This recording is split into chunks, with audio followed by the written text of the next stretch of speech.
महाराज, मैं दरबार को बताना चाहता हूँ कि ये न्याय प्रक्रिया में मेरी गोदावरी जी का अपहरण हुआ है।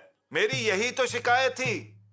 लेकिन अब गोदावरी दरबार में हाजिर है, फिर इस न्याय प्रक्रिया का क्या मतलब? अरे मूर्ख इंसान, भरे दरबार में आपके ऊपर जो इल्जाम है उसका क्या? हाँ महाराज, पर उन इल्जामों को साबित करना होगा और उसके लिए तो सबूत चाहिए। और यहाँ गोदावरी जी कह रही हैं कि उनके पास कोई सबूत ही नहीं है। अगर दरबार की इजाजत हो तो हम सबूत पेश कर सकते हैं।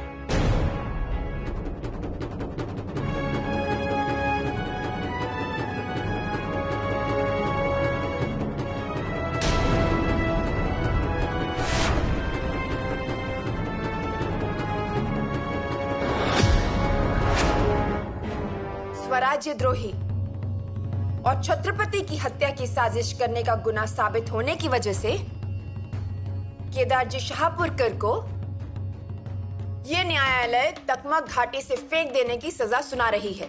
महाराज माफ कीजिए महाराज। और इस हुक्म का कागज बनाकर कुल मुख्तार से मोहर लगवा दिया जाए।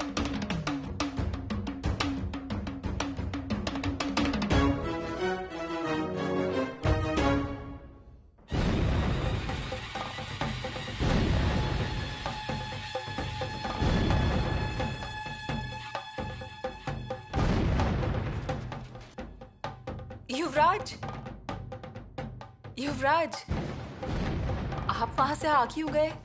प्रजा कितनी तरस गई है आपसे मिलने के लिए। सभी को कितनी खुशी हुई है। देखिए ना, ये तोपों की आवाज और इन गजलों को सुनिए। सभी लोग गुलाल से खेल रहे हैं। पूरा रायगढ़ इस रंग में रंग गया है। युवराज, आप हमेशा से निर्दोष थे और अब न्याय प्रक्रिया में भी ये साबित हो गया है कि हमारे युवराज निर्दोष हैं। येसु, हम निर्दोष साबित हो गए हैं। हमारे चरित्र पर लगाए गए कलंक भी मिट गए हैं।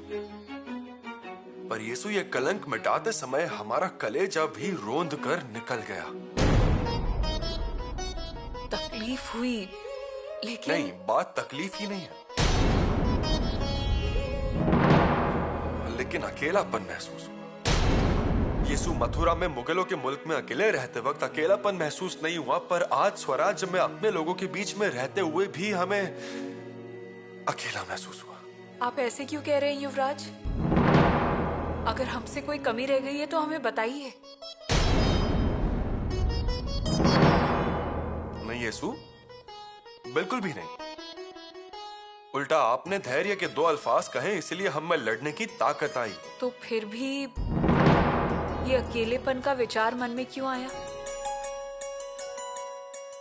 मालूम नहीं। आपको ऐसा क्यों महसूस हो रहा है युवराज?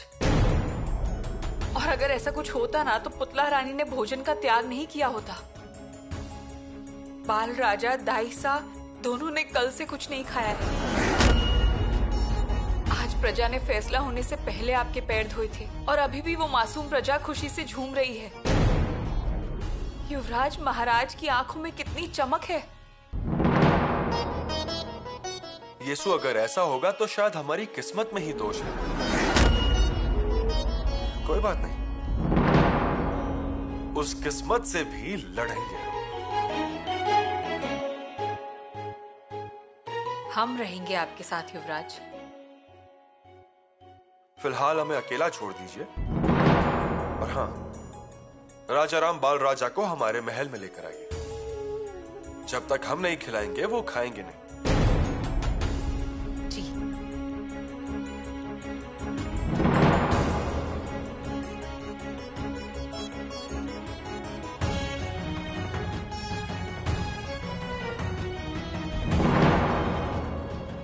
हर हर महादेव। हे दारा बुआ, कहाँ जा रही हैं आप? अरे ये थोड़ा सा गुलाल लगा लीजिए, फिर जहाँ जाना है वहाँ जाइए। सच कहूँ तो मेरे भैरव जी प्रसन्न हो गए। जी हाँ। अब उनके दीपमाल के लिए मैं वहाँ जाऊंगी। बहुत बड़ी मन्नत मांगी आपने दारा बुआ। सिर्फ एक ही कह रही हो? मेरे बेटे के सामने कम ही है वो। लेकिन पता है बहुत बड़ा संकट टल गया। जी हाँ, वो तो जाने ही वाला था, उसमें कोई सच्चाई नहीं थी, सिर्फ बातें फैलाई गई। हाँ बिल्कुल, और दरबार में फैसला हुआ। वो थोड़ा बुरा हुआ है, मतलब मगर मैं यहाँ रायगढ़ में होता ना, आपको बता रहा हूँ धारा बुआ ऐसा अवसर आने ही नहीं देता। अरे 2 थप्पड़ लगाता उस केदार जी को, फैसला जगह पर ही हो जाता। मेरे युवराज को परेशानी हुई, उस बात का बहुत बुरा लग रहा है। हाँ और क्या, हमारे बेटे भावुक हुए। हाँ मतलब एक बार तलवार हाथ में ली ना तो एकदम रुद्र अवतार धारण कर लेते हैं, पर एक बार अगर सवाल भावनाओं का आए तो फिर मासूम बन जाते हैं। बहुत दुखी हुए होंगे ना? नहीं तो क्या, सच सही कह समय रहे हैं। आने दीजिए, फिर सब बातों का खुलासा हो जाएगा। ए बिरजू अरे सब अच्छा हो गया।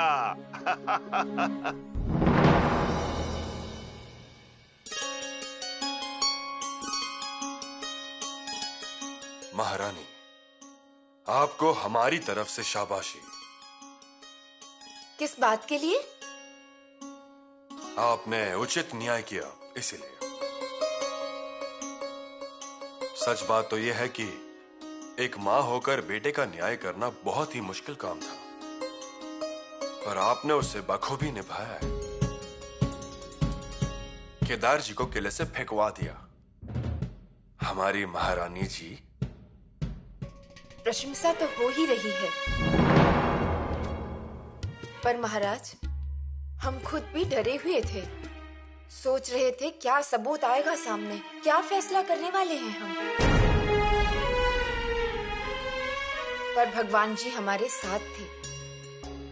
महाराज अगर इजाजत हो तो एक बात पूछ सकते हैं? जरूर। ये न्याय करने की जिम्मेदारी हम पे क्यों सौंपी आपने? क्योंकि आप स्वराज्य में महारानी के पद पर हैं। महारानी? जी हाँ। हम बस नाम के लिए ही महारानी हैं। देखिए ना, महारानी हैं, लेकिन क्या मोहर की जिम्मेदारी हमारे पास है? नहीं है ना। महारानी हैं, लेकिन राजकोष की चाबियां हमारे पास है क्या? नहीं है ना। परंतु न्याय प्रक्रिया हम पर सौंप दी गई। क्यों? महारानी, आपके आदेश का हमने पालन किया, लेकिन कभी कभी लगता है बेटे का न्याय माँ के पास क्यों? फैसला अगर मां ना करती तो पिता को करना पड़ता, और हमें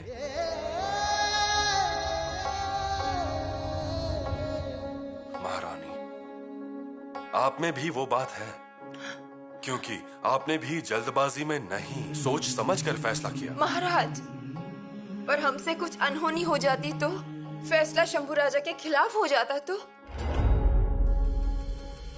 फैसला क्या होने वाला है यह हमें पहले ही मालूम था, लेकिन फिर भी आपने जिस तरह से उचित न्याय किया वो देखकर हमें सच में बहुत खुशी हुई। भविष्य में ऐसे और भी अवसर आने वाले हैं जहां पर आपको ही न्याय करना है। उस सब की ये तो बस एक झलक ही थी।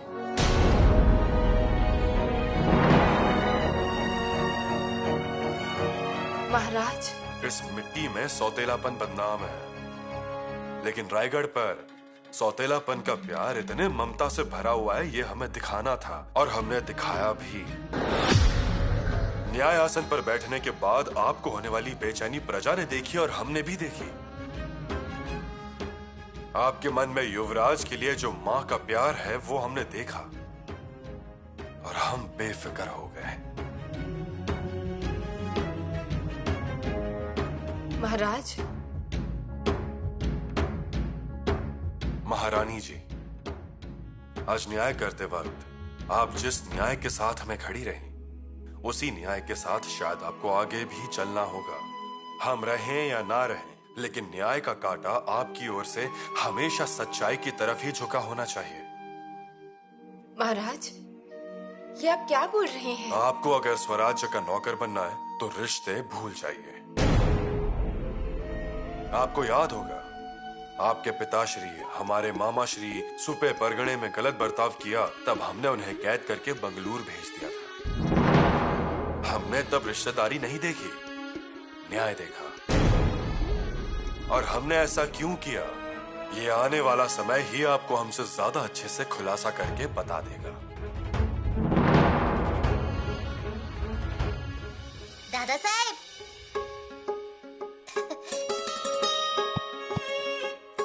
हम आपको ढूंढ रहे थे। हम फिर से शक्कर लेकर आते हैं। खुद भूखे हो और दूसरों का मुंह मीठा कर रहे हैं आप। हमारी भूख चली गई, हम बाद में खाएंगे। ये बैठिए। शक्कर बांटने के लिए बहुत लोग हैं अकेले पर हमें बताइए, आपने खाना क्यों नहीं खाया? आप आरोपी थे ना, इसलिए हमने खाना नहीं खाया।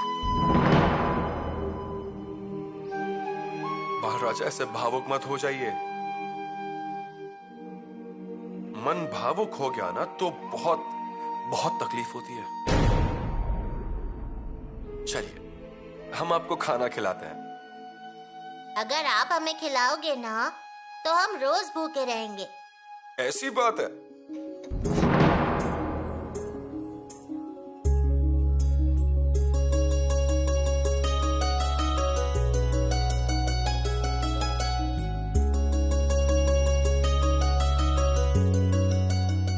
दादा साहब, आप मुझे ही खिला रहे हैं। आप भी खाइए ना, हमें पता है कि आपने नहीं खाया है। हमें नहीं चाहिए। दादा साहब, अब खा लीजिए। आप निर्दोष साबित हुए हैं ना। दादा साहब, निर्दोष मतलब क्या होता है? जिसका कोई भी दोष नहीं होता है वो निर्दोष। फिर इसमें आपका क्या दोष है?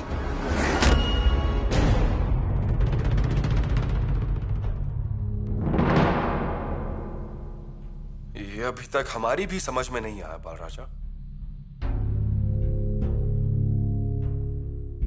आपकी माताश्री राह देख रही होंगी। आप भूखे हो ना, वो बहुत बेचैन हो रही होंगी। जी हाँ, हम भूल ही गए थे। अब हम जाएं?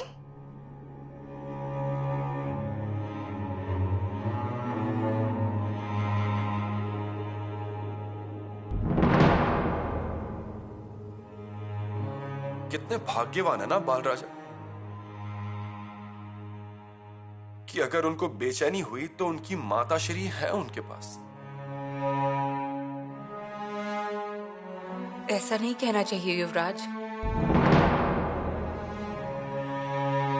यीशु अपना खुद का बोलने वाला जब कोई ना हो तो वो तकलीफ अलग ही होती है। वो हमें कभी दिखाई नहीं देती। आखिरकार फैसला हो गया। मेरा तो फैसला ही हो गया। मतलब? देखिए ना, हाथ क्या लगा मेरे।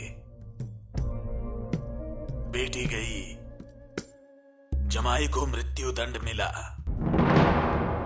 हमें लगा महारानी जी को हमारे बारे में अपनापन होगा, कुछ अलग होगा, लेकिन ऐसा कुछ नहीं हुआ। अलग मतलब? युवराज दोषी ठहरेंगे ऐसा लगा था, लेकिन वैसा नहीं हुआ। पंत, आप ऐसा कैसे सोच सकते हैं? अरे वो मुगलों के जासूस ने स्पष्ट रूप से कहा है और कबूल भी कर लिया है, और उल्टा न्याय हो ऐसी उम्मीद रखते हैं। सच कहा जाए तो आपके जमाई जी ने गलती की है, और युवराज जी को बदनाम करने का षड्यंत्र रचना ये बुरी बात नहीं है।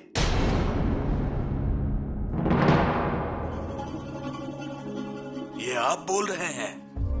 जी हाँ। मतलब? आपने नहीं किया बदनाम? पंत, बदनामी की, पर जितना हो सके उतनी की। हाँ? सच्ची लगेगी ऐसी की, और उन पे गुस्सा निकालने के लिए की। पर ये मतलब, अरे आपके जमाई जी हमसे कई गुना आगे चले गए हैं। हाँ, बात तो सच है। और देखा ना आपने, सारी जनता युवराज के पीछे खड़ी है। और एक बात, न्याय होने से पहले ही गुलाल की सारी बोरियां किले पर हाजिर हो गई थी। बात तो है। मतलब देखिए, कलावंती का आरोप अप्रभावित साबित हुआ। आपके जमाई जी का इल्जाम, वो भी बेकार निकला। और इन सब में युवराज जी निखर कर बाहर आए। वही तो डर है मुझे।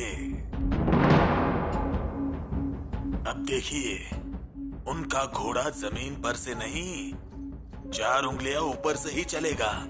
इसीलिए तो कह रहा हूं पंत, अब यह संतुष्टि का सुर बदल दीजिए। और जमाई जी हुए तो क्या हुआ, स्वराज द्रोही निकला, अच्छी सजा हुई। ऐसा बोलकर खुद की छवि संभाल लीजिए। महाराज जी का स्वराज के प्रति रिश्ता देखा क्या आपने? नहीं ना? इस बात पे गौर कीजिए। मैं तो कहता हूं महाराज के सामने जमाई जी को 2-4 अपशब्द बोल दीजिए, फिर देखिए आप निपक्ष हैं ऐसा सभी को लगेगा। समझ गए ना? चलिए। ठीक है राहु जी, आने वाला समय कठिन है, ये पक्का है।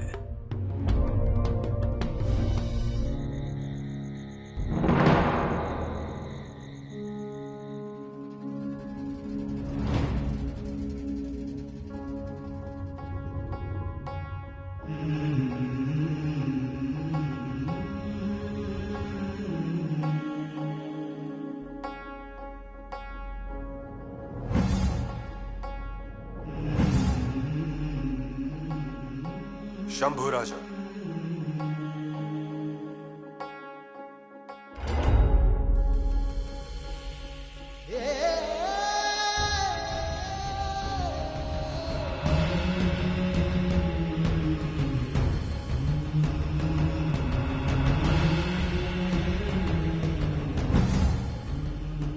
मिर्जा राजा झूठे हैं। आपको दादाजी कहना है क्या? नहीं, हमें मिर्जा राजा कहना है, क्योंकि वो हमारे दादाजी हो ही नहीं सकते। बहुत बड़ा काम किया आपने। शूर पिता के शूर बेटे और वीर पिताश्री के वीर बेटे हैं आप शंभू राजा। पिताश्री, आप जाइए, हम यहाँ रुक जाते हैं। शंभू राजा। पिताश्री, बेफिक्र होके जाइए और जल्दी पहुंच जाइए। अब हम तैयार हैं। आप जैसे कहेंगे हम वैसे ही करेंगे। आखिरकार हम शूर पिताश्री के शूर छावा है।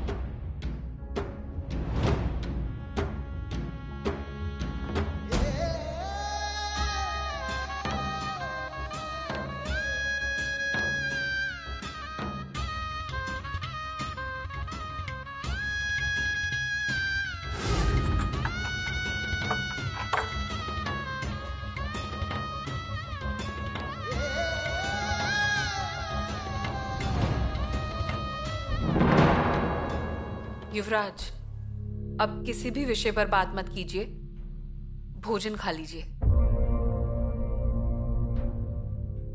यीशु, भूख तो लगी है, लेकिन पेट की भूख से ज्यादा मन में डर बैठा हुआ है। उस रोटी में कोई नया इल्जाम तो नहीं छुपा होगा ना?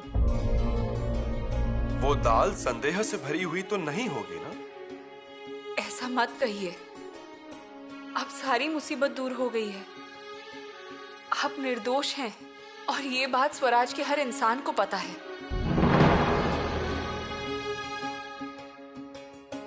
फिर भी बाल राजा के सवालों के जवाब नहीं दे सके हम यीशु। हमारा क्या दोष है?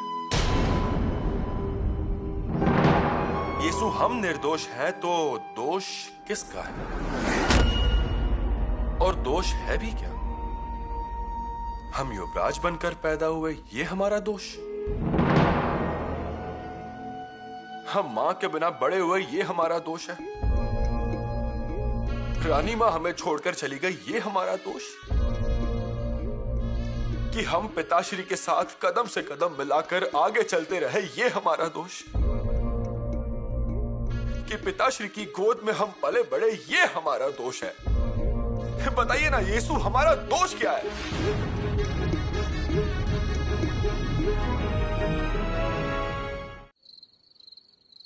बताइए ना यीशु, हमारा क्या दोष है?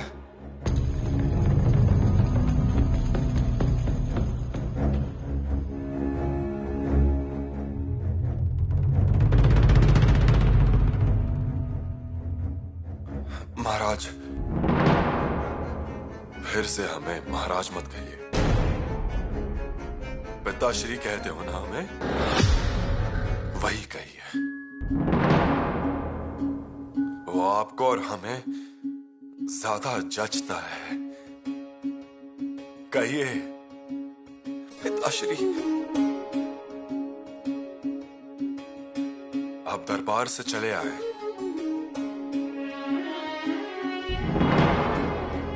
सच तो यह है कि यह कावड़ों की माला आपके गले में हमें दरबार में ही पहनानी थी, पर आप रुके नहीं, हमारे सामने आई। जगदम्ब,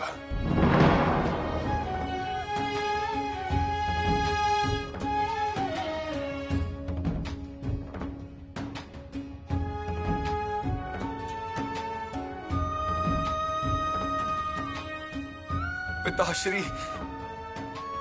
नहीं, आज मुजरा नहीं, प्रणाम नहीं, पैर छूना कुछ भी नहीं। हमारे गले लगिए आज, हमें कस के गले लगा लीजिए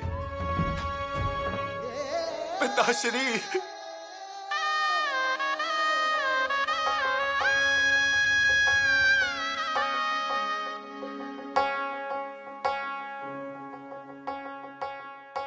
शंभू राजा, हमारे बाद ये सब आपको ही संभालना है।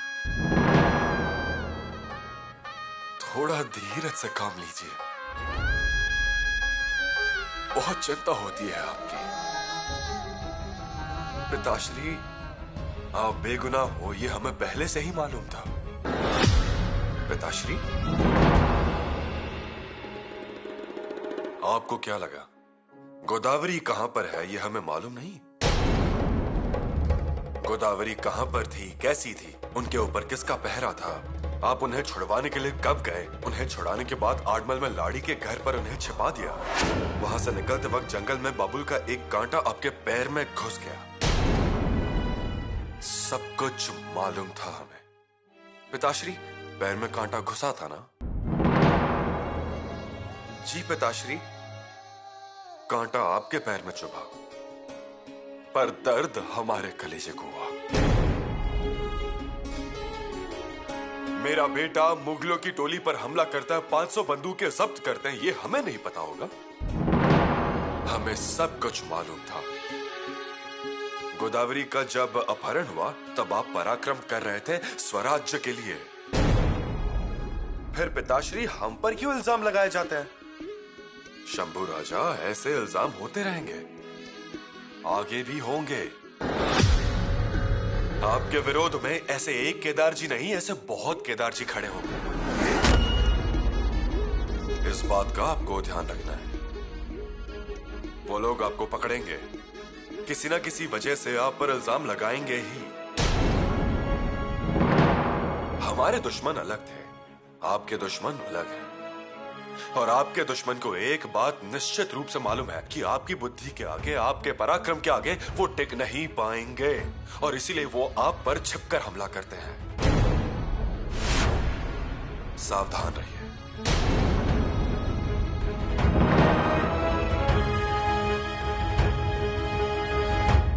कावेरी, कावेरी, कावेरी। हे भगवान, आप कब आए? बुलाया था क्या? हाँ, मेरा चिल्लाना सुनाई नहीं दिया तुम्हें? अरे सच में नहीं सुना। और इतने दिनों से कावेरी कहकर नहीं बुलाया आपने, गोदा की माँ कहकर ही पुकारते थे, इसलिए ध्यान में नहीं आया। उसका नाम मैं क्यों लूंगा यहाँ? मैं कार्यालय गया तब तुम यही थी, और वापस आया तब भी तुम यही हो। किसी भी चीज में मन ही नहीं लग रहा। हम त्र्यंबकेश्वर होकर आए क्या? तुम्हें कहीं और ईश्वर नहीं दिखता? वहाँ क्या है? क्या हुआ? वहाँ पर भी गोदावरी है, वहीं उद्गम होता है उसका। अभी मुझे उस नाम का और नदी का सहवास ही नहीं चाहिए। ठीक है, फिर पंढरपुर चले जाते हैं।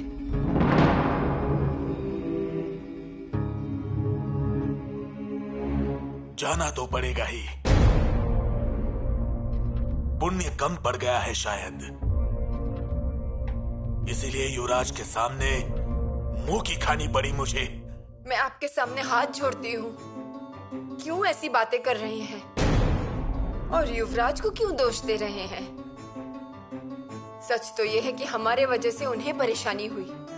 हमारी बेटी की जान बचाई उन्होंने। जमाई जी तो उसे मार ही डालना चाहते थे, पर उस पर ध्यान ना देकर उनको नौकरी देने का प्रस्ताव दिया। अगर वो हाँ कर देते तो भला हो जाता उनका। अरे उल्टा उन्हें ही आरोपी बनाकर खड़ा कर दिया। कुछ भी कहिए, मुझे नहीं अच्छा लगा। मेरी बेटी सच्चाई के राह पे चली, सत्यवक्ता है एकदम। अच्छा, मतलब तुम्हें भी अब युवराज पे प्यार आने लगा? उल्टा महाराज ने आपका मान रखा, वो आपके साथ अच्छे से पेश आए, नहीं तो निकाल देते वो आपको नौकरी से, सुरनीस पद से भी निकाल देते। कावेरी, मुझे लगता है अब जो हुआ उसे भूल जाइए, एक बुरा सपना समझ के भूल जाइए और शांत रहिए। शांत? एक बार मेरे अंदर का पाप शांत होगा, लेकिन ये सुरनीस शांत नहीं बैठेगा। ये दर्द बहुत पुराना है। इस दर्द ने हमें हमेशा हर बार अपमानित किया है। अब नहीं। बहुरानी, माताश्री, आपने संदेशा भिजवा दिया होता तो हम ही आ जाते। युवराज हैं क्या महल में? वे तो अभी अभी बाहर गए हैं। कोई संदेशा था क्या? हम बता देंगे उन्हें। नहीं, कुछ नहीं, ऐसे ही उनसे मिलने की इच्छा हुई। कितनी परेशानी हुई है उन्हें, पर फिर भी फैसला होते ही हमसे मिलने के लिए आए। हमसे कहा, माताश्री, आपका शंभू बेटा आप जितना कहती हो उतना ही निर्मल है, और कहा खाइए, व्रत छोड़ दीजिए। हमें फल खिलाया और हवा की रफ्तार से चले गए। कितने ध्यान से सब कुछ संभालते हैं, है ना? महाराज से मुलाकात हुई ना? जी। क्या हुआ? आप थी ना वहां पर? हम वहीं पर ही थे। पिताश्री ने सब कुछ अच्छे से समझाया। सच, झूठ, ये इल्जाम क्यों लगते हैं, बदनामी क्या होती है, उसके पीछे की वजह, और ये भी कि न्याय प्रक्रिया दरबार में ही क्यों ली। इतना ही नहीं माताश्री, युवराज जब पिताश्री के महल में गए थे तब उन्होंने दरवाजा क्यों बंद कर लिया था, इस बात का भी खुलासा किया उन्होंने। कितनी बारीकियों से सोचते हैं, कितनी दूर की सोचते हैं पिताश्री। पर युवराज उनकी बात से सहमत है ना? बिल्कुल, उल्टा उन्होंने ही कहा कि ये फैसला दरबार में हुआ, अच्छा ही हुआ। ये बहुत अच्छा हुआ। अब उनके दिल में कोई बात नहीं रहेगी। बस अब अंदर लगी हुई चोट ऐसे ही जल्द से जल्द ठीक हो जाए। जी। उसकी जिम्मेदारी आपकी है। हमारी बैलगाड़ी आ गई। वाह वाह, बढ़िया। प्रणाम। युवराज को आंगन में लेकर जाइए, वहाँ खेलने दीजिए। अजी रहने दीजिए, खेलने दीजिए उन्हें खेलते हुए देखता हूँ तो अच्छा लगता है, बचपन से ही। बिल्कुल, बहुत ही गुणवान है ये। और कितने समझदार। युवराज न्यायासन के सामने खड़े रहे तो इन्होंने इन्होंने खाना तक नहीं खाया। हाँ ना, दोनों में राम लक्ष्मण जैसा ही प्यार है। जाइए, युवराज को लेकर जाइए। जी।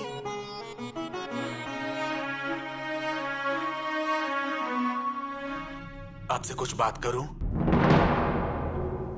जरूर। मतलब मुझे ऐसा लगता है, राम लक्ष्मण नहीं बलराम कृष्ण कहिए। लक्ष्मण छोटा, लेकिन राम के कारण वनवास, और वहां कृष्ण छोटा लेकिन सर्वशक्तिमान। अब मतलब मैं बस ऐसे ही समझता हूँ। वैसा तो कुछ नहीं होगा, लेकिन हाँ ना, वो है ही हमारे कृष्णा, बाल कृष्णा। बिल्कुल सही कहा, लेकिन अभी तक जैसे चाहिए वैसे शिक्षा नहीं मिली। 9वें साल में युवराज मिर्जा राजा के सामने बैठे थे शतरंज खेलने के लिए। हमें सब याद है। ध्यान कैसा होना चाहिए, रानी माँ की तरह। अभी यही देखिए ना, हमारे जमाई राजा कितनी बड़ी बदमाशी की, वो भी होशियारी से। मतलब मैं निष्पक्षता से बोल रहा हूँ। देखिए ना, कितना फंसाने की कोशिश की, लेकिन युवराज नहीं डगमगाए। बुद्धि स्थिर रखी और बाहर निकल गए। क्या कारण है? शिक्षा ही तो कारण है। वैसे ही होने चाहिए छोटे युवराज भी। होंगे ना।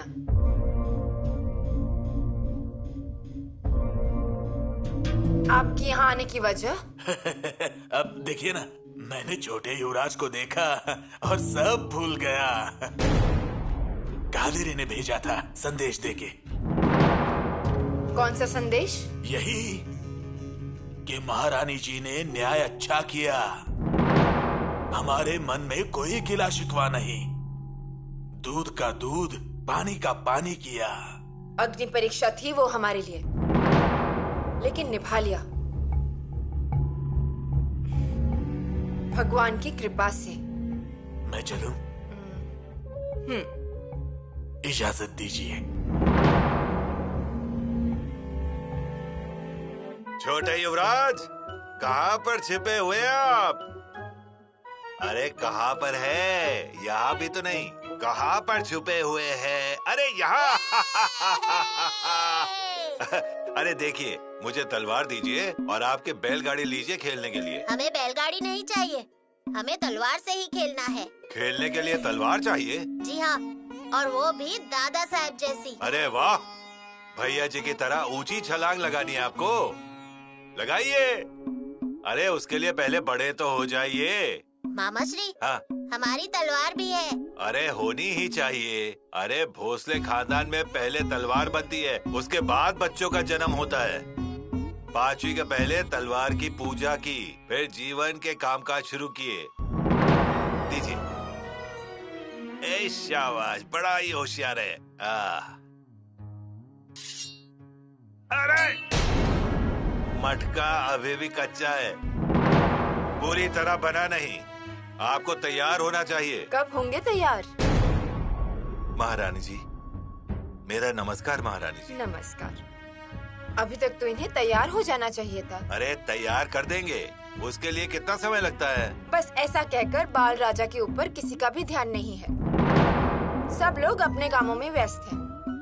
इस उम्र में शंभू राजा घोड़े की लगाम अपने हाथों में रखना सीख गए थे। उनकी तो बात ही कुछ और थी। वो मूल रूप से बिजली थे। उस बिजली को क्या सिखाएं कि चमकना कैसे होता है। ये भी वैसे ही हैं, चमकने वाले। छत्रपति जी का खून है ये भी वैसे ही बनने चाहिए। क्यों नहीं बनेंगे? वैसे ही बनेंगे। महाराज ने सिर्फ पसीना गिरा दिया तो बस 10 कौवे तैयार हो जाते हैं। और इनकी चिंता आप क्यों कर रही हैं? लड़ाई, योद्धा बनना, ये सब इनके खून में ही है।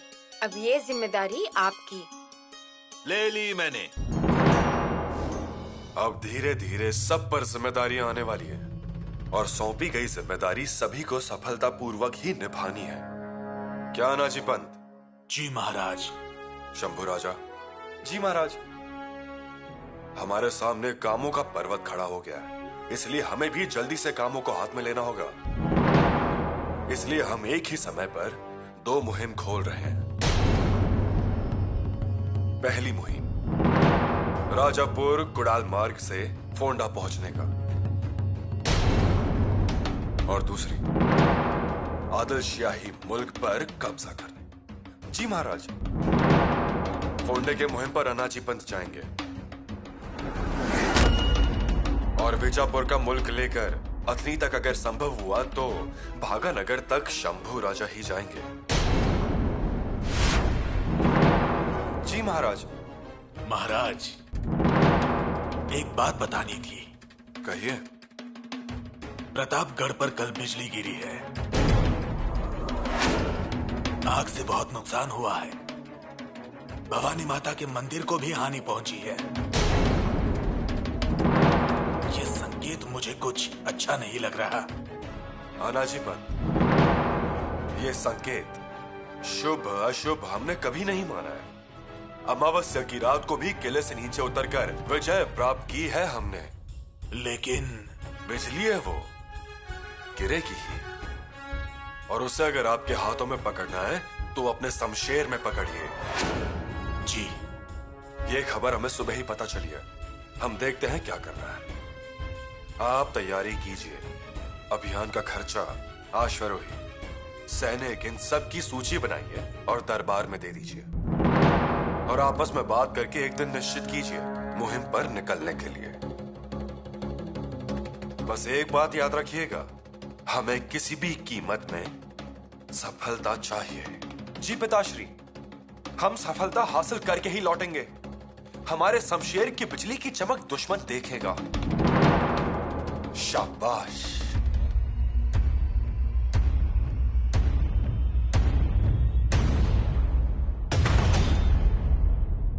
मुहिम निश्चित हो गया, ये अच्छी बात है। मुहिम कहते ही तबेले और मन के घोड़े उछल कूद करते हैं। हाँ, और किले पर भी एक अलग ही रंग छा जाता है। महाराज के एक आदेश पर मानो किले की जान में जान आ जाती है ना? बिल्कुल। कब जाने वाली है फौज किले से बाहर? हाँ, मतलब सूची दीजिए, पैदल कितने, घुड़सवार कितने, और बाकी सारी चीजों के। हमारे बारे में मत सोचिए, आप जितना निधि देंगे और जितनी फौज देंगे उतनी काफी है। अनाजी पंत वरिष्ठ है, और कहा जाए तो मुहिम भी मुश्किल है। उन्हें जो चाहिए वो उन्हें दीजिए। एक बार उनकी सूची आने दीजिए, फिर हम हमारी सूची देंगे। फिलहाल नीचे 25,000 की फौज तैयार है। इसीलिए हम कह रहे हैं कि पहले अनाजी पंत की मांगे पूरी कीजिए, बाद में हमारा देखते हैं। मुझे 15,000 की फौज लगेगी।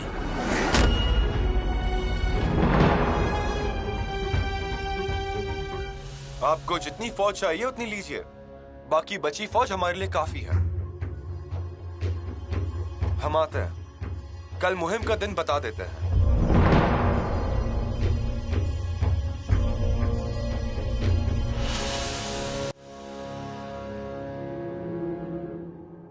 देखिए कितने दिलदार हैं। पहला मान आपको दिया है सुरनीस। देना ही चाहिए। वो सब छोड़िए, आखिरकार हमारा शौर्य भी तो उतना है। इसलिए ये बातें यहाँ मत कीजिए। ये प्रतिष्ठा की लड़ाई नहीं, स्वराज्य की लड़ाई है। चलिए कार्यालय में, सूची दीजिए।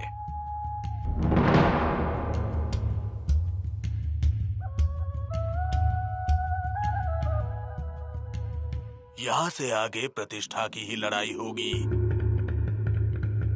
वो भले ही तलवार की लड़ाई जीत ले, लेकिन कूटनीति में हम नहीं हारेंगे। शंभू राजा पर मुहिम की जिम्मेदारी दी, अच्छा किया।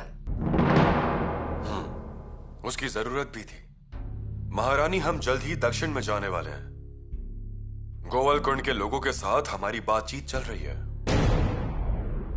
ये बातचीत कल को अगर बिगड़ गई तो हमारी आने वाली फौज क्या कर सकती है, इसकी झलक हमें कुतुब शाही और आदिल शाही, इन दोनों को दिखानी जरूरी है। इसीलिए हम शंभू राजा को भेज रहे हैं। अच्छा फैसला किया है आपने। भगवान की कृपा से शंभू राजा ये मुहिम भी सफलतापूर्वक करेंगे। जगदम्ब। महाराज, आपसे एक निवेदन था। बोलिए। और निवेदन कैसा? आप महारानी हैं। विषय कुछ निजी है इसलिए निवेदन, बाकी कुछ नहीं।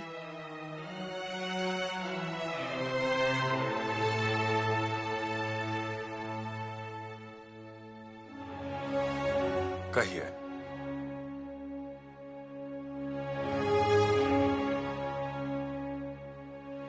राजाराम राजा पर भी थोड़ा ध्यान दीजिए। मतलब इन सब भागदौड़ में और इन सब व्यस्तता में उनकी शिक्षा ठीक ठाक से नहीं हो रही है। उन पे ध्यान नहीं जा रहा है।